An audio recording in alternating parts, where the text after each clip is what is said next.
Lately, if you have been looking around at the world, you may have an uneasy feeling, a sort of gnawing in your gut. Everywhere you look, there seems to be death and destruction.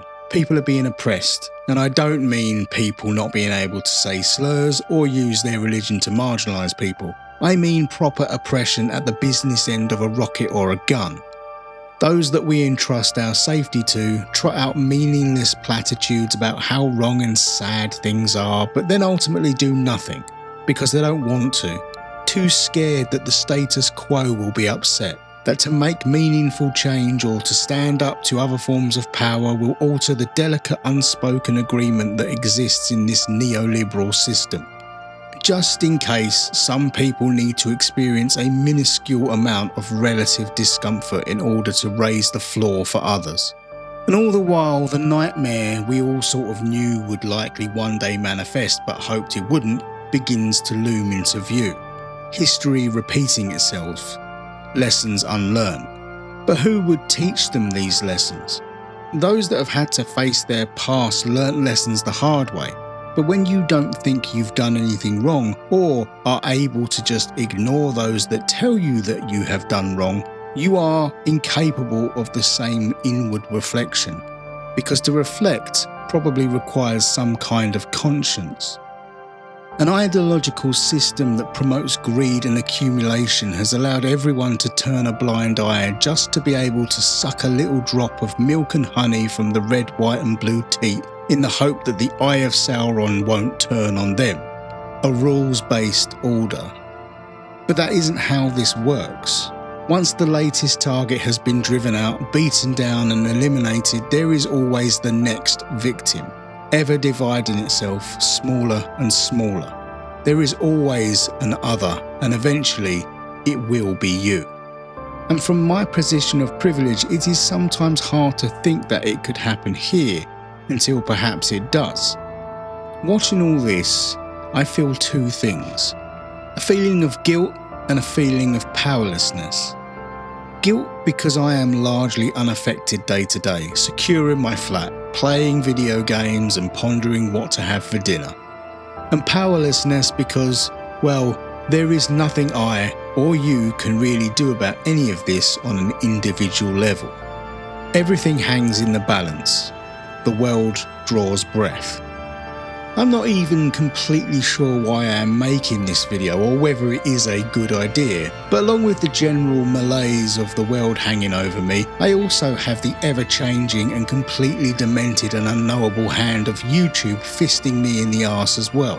Just like seemingly everyone else on this platform, I have seen my modest views completely plummet, making it harder and harder to find solace in my creativity when I need it most. Of course, you should do what you love, and primarily this is and always has been for me, but it is nice to have some validation, and having what little I had whipped out from under my feet makes it very dispiriting and unmotivating. So fuck it. Consider this my slightly depressing going rogue video where I free myself from trends and formats and just let things go where they may. Who even cares anymore? Okay, so that all sounds very doomer of me, and yeah, I do feel those feelings and I think those thoughts, but I am nothing if not stubborn and bloody minded, and one thing my relative privilege provides me is the ability to keep shitting these videos out as I quest endlessly for creative fulfillment in a world that values artistic endeavour less and less every day. And the bar was on the floor for that as it was. Consider this me crashing out or going Joker mode. The era of dark farts has begun. I don't know what is going to happen, so I'm going to get real weird with it.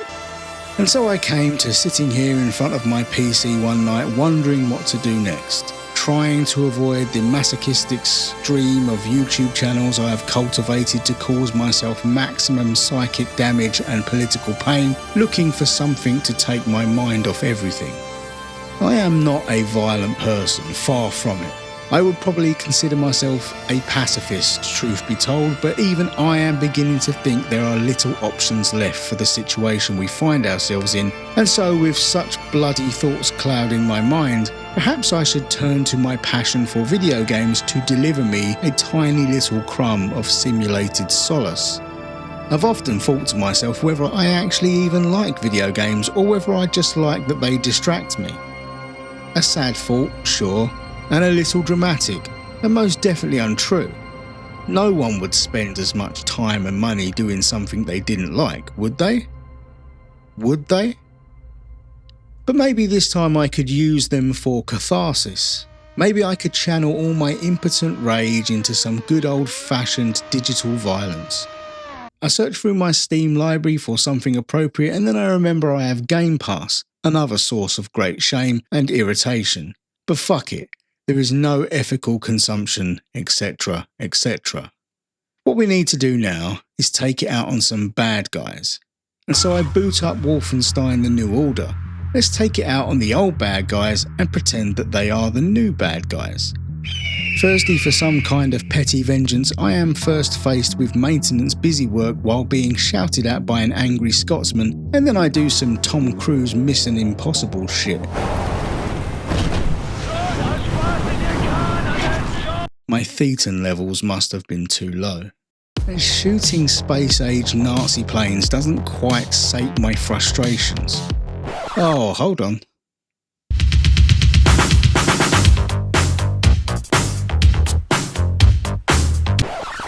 Sorry, young man. You didn't deserve that. Sorry. Soon enough, I get to blowing away faceless Nazi goons with varied bangs and stabs, and for a while it is a lot of fun. But I am not sure this is the catharsis I was looking for. Like, what am I even looking for anyway?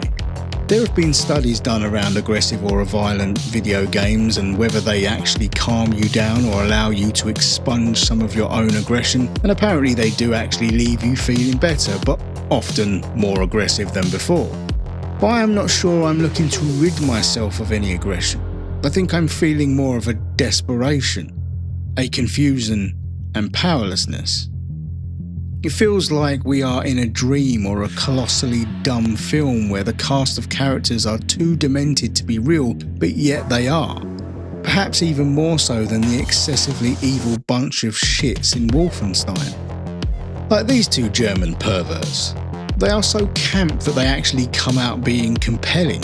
Like at least they are interesting. And not only interesting, I can actually understand their evilness. It makes thematic sense. This makes absolutely no fucking sense at all.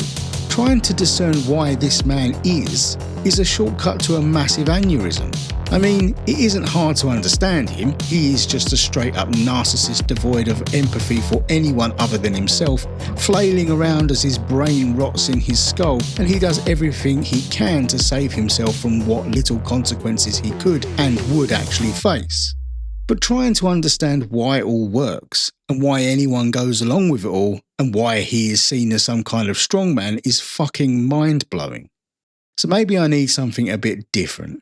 Maybe I need something that exceeds the stupidity of reality, something that centres itself around things I truly dislike, something that is mechanically cathartic as much as it is thematically cathartic. But how do you go harder than this cursed timeline we find ourselves in?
Metal Gear Rising: Revengeance may well be one of the most batshit mental games I have ever played.